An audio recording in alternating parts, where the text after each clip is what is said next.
ରାତିରେ ଶୋଇକି ସ୍ୱପ୍ନ ଦେଖୁଛେ, ସ୍ୱପ୍ନରେ ଆମେ ଦେଖୁଛେ କିଏ କେନ୍ଦ୍ର ହେଇଛି, କେତେ ଉପଭୋଗ କରୁଛି, କେତେ ନୂତନ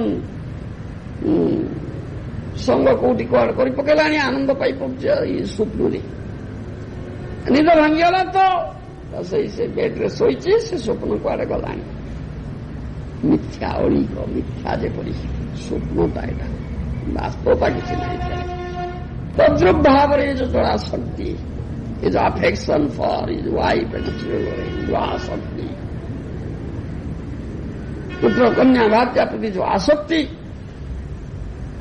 गृहासक्ति जहा प्रति अत्यंत आसक्त ही परिचय मूढ़ दिग्रस्त स्वप्नवत मिथ्या। आज अच्छी काली की नष्ट हो गलानी, सर्व नष्ट होने से आसक्ति तुटिगलानी। तेणु नारद मुनि कथा कहते स्वप्नवत अलिक मिथ्या एगुड़ाक। तेणु विवेकी लोक एगुड़ा बुझी रखा उचित, जाणी रखा उचित एगुड़ा वास्तव नुहे। कहीं सुख न देवे पुत्र परिवार, कहीं सुख न देवे पुत्र परिवार। ये पुत्र परिवार कहीं सुख देवे ना तुमको बापा, दुख ही देवे तुमको। शोषण आख्या दस्यु, तुमको शोषण କରୁଛନ୍ତି ଦସ୍ୟୁ, ଯେମିତି ତୁମର କଷ୍ଟରେ ଅର୍ଜିତ ଧନ ସମ୍ପଦକୁ ହରଣ କରି ନେଉଛି, ତେଣୁ ସେଇଆ ଇଏ ହେଉଛି। କେତେ କଷ୍ଟ କଦ ଆଜ୍ଞା ଖଟୁଛ, ରୋଜଗାର କରୁଛ, ସବୁ ହରଣ କରି ନେଉଛି, ତଥାପି ନଟ ସକିଂ ବ୍ଲଡ୍, ଲହୁ ଶୋଷୁଛନ୍ତି। ଏଥିପ୍ରତି ମାନ ପ୍ରତି ଆସକ୍ତି ତୁମର, ଏକ ମାତ୍ର ଆସକ୍ତି କୃଷ୍ଣ ପଦ ଅରବିନ୍ଦ ରହିବାର କଥା ନା। से आसक्ति तुम्हें रखुना। यदि भागवत कथामृत, कृष्ण कथामृत साधु मुखर श्रवण कर प्रतिदिन कि समय दबा उचित, ताहले आसक्ति कृष्ण पदारविंद तुम जाग्रत हम। ये आसक्ति जड़ आसक्ति तुटिଯିବ, ता नहले हो पारिब ना। महाजन सूत्रे एक कथा उपदेश दौरान नारद मुनि गृहस्थ मान कर्तव्य संबंध प्रत्येक गृहस्थ प्रतिदिन अंतत किसी समय दबाई दरकार। आवेग कौटी अच्छी जे आप कहले आम कौटी आसीपार ना कौन शांति सिंगार ना ना सत कथा ना मिछ कथा। हाँ कि से कहीं तुम पकेब, से तो साधुशास्त्र गुरुमुखर एक कथा कहते भगवान तुम्हें एड़ा कथा शुणी न शुणिक तुम्हें जाइच भाई बड़ जिन उपभोग करवा, माया को उपभोग करने से पकई से तुटे। हाँ सी चेष्टा ही कर व्यवस्था कर माया जरिया लाभ कर सिवियर लॉसेस मोर सिवियर लॉसेस मोर सिवियर लॉसेस माया लगौची कसिक माया कृष्ण दासी माया दक्षिण प्रकृति सुयती संसार कृष्ण कहते लगा लाभ कसी लाभ लगा जे पर्यंत ये मुह न फेरी मो आड़ को लाभ लगे चल माया लाभ लगुच से कौन सुजोग के तुम पिटी देलानी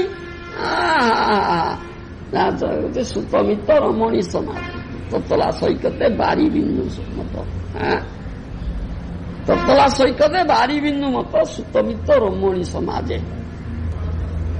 खरा दिन ग्रीष्म दिन होती खूब तट नदी बाली रे चालुच बालुकामय प्रांत रे चालुची पथिक बाली टक टक फुटिलाणी गोड़ फटका हेलाणी हा कहीकि दुबिलाणी ना ना बिंदुटी जल पड़गला बिंदुटा ओहो शानी शानी शानी शानी बिंदुटा पड़ानी आउ पड़ा आ बिंदुटी आउ नहीं से भाग्या सुतमित रमणी समाज जो सुखटा से ततला सैकते बारी बिंदु भाग्या बिंदुटी आउ नहीं ପରିଣତି ଅଧିକ ନାଇଁ।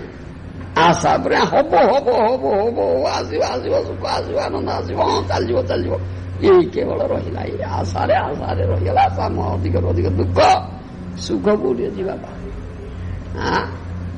ବିନ୍ଦୁଟିଏ ବାରିପାତ ମାତ୍ର, ଆଉ ଅଧିକ ନାହିଁ ସେଠି। ଇଟାରେ ଆମେ ଆସକ୍ତ ଚିତ୍ତ ହେଇକରି ରହିଛେ। ଆମେ ଗୃହସ୍ଥର କଥା କି ଦୈନ୍ୟ ମାନେ ଦୁଃଖପୂର୍ଣ୍ଣ ଜୀବନ। କାଲି ଆମେ ସେ କଥା କହୁଥିଲେ ଯେ ଜାଣୁଛି ଯେ ସେ ପ୍ରକୃତରେ ଅସୁବିଧାରେ ଅଛି, ତାହେଲେ ସେ ଜଣେ ବୁଦ୍ଧିମାନ ବ୍ୟକ୍ତି। କିନ୍ତୁ କେତେ ଜଣ ଜାଣିଛନ୍ତି ଏତେ ଅସୁବିଧା ପାଇବ ଜାଣିନା ନାଇଁ ନାଇଁ ଆମେ ଭଲରେ ଅଛୁ ଭଲରେ ଅଛୁ ଭଲରେ ଅଛୁ, ଫୁଲ୍ସ ପାରାଡାଇଜରେ ଅଛନ୍ତି। ଅସୁବିଧାରେ ଅଛନ୍ତି, ଦୁଃଖ ଯନ୍ତ୍ରଣା ଏତେ ପାଉଛନ୍ତି, ଆହୁରି କେତେ ଆଉ ଅପେକ୍ଷା କରିକି ଆସୁଛି ତାପରେ ତାପରେ ସେତକା ଜାଣିପାରୁନାହିଁ ଯେ କେଡ଼େ ହତଭାଗା, କେଡ଼େ ମୂର୍ଖ ସେ ନାଇଁ। ଏଥିରେ ଆସକ୍ତ ହେଇକିରି ପଡି ରହିଛି। ଗୃହାନ୍ଧ କୂପ, ବ୍ଲାଇଣ୍ଡ ୱେଲ୍, ଗୃହାନ୍ଧ କୂପ, ଗୃହାନ୍ଧ କୂପରେ ଆସକ୍ତ ହେଇକିରି ପଡି ରହିଛି। ଆଲୋକକୁ ଆସୁନି, it's not coming to the light. କୃଷ୍ଣଙ୍କର ଯୋଉ କଥାମୃତ ଶ୍ରବଣ, କୃଷ୍ଣଙ୍କର ଏଇ ଯୋଉ ଜ୍ଞାନ ତତ୍ତ୍ୱ ଜ୍ଞାନାଲୋକ ଲାଭ କରିବା ପାଇଁ ଆସୁନି ସେ, ଇଟା କଥାଟା କୁହାଯାଉଛି। ଏ ମୂର୍ଖ ତେଣୁ ନାରଦ ମୁନି ଏ ଉପଦେଶ ଦେଉଛନ୍ତି, ମହାଜନ ମାନେ ତୁମର ସୁହୃଦ, ଭଗବାନ ସୁହୃଦ, ମଙ୍ଗଳାକାଂକ୍ଷୀ ବନ୍ଧୁ। ତେଣୁ ସେ ଉପଦେଶ ଦେଉଛନ୍ତି ନା ବିବେକୀ ଲୋକ ନା, ଏ ଆସକ୍ତି ତ୍ୟାଗ କରି କୃଷ୍ଣ ପ୍ରତି ଆସକ୍ତ ହବା ଏବଂ ସମୟ ନିଶ୍ଚୟ ଦେବା ପାଇଁ ଆମକୁ ପଡିବ କୃଷ୍ଣ କଥା ଶ୍ରବଣ କରିବା ପାଇଁ। ନିତ୍ୟ ଭାଗବତ ସେବା ପ୍ରତିଦିନର କଥା, ଏଇଟା ଦିନ ଅଧକର କଥା ନୁହେଁ, ପ୍ରତିଦିନ ଦେବା ଏଇ ସମୟ ରୁଟିନ ବାନ୍ଧି ଦେବାକୁ ପଡିବ।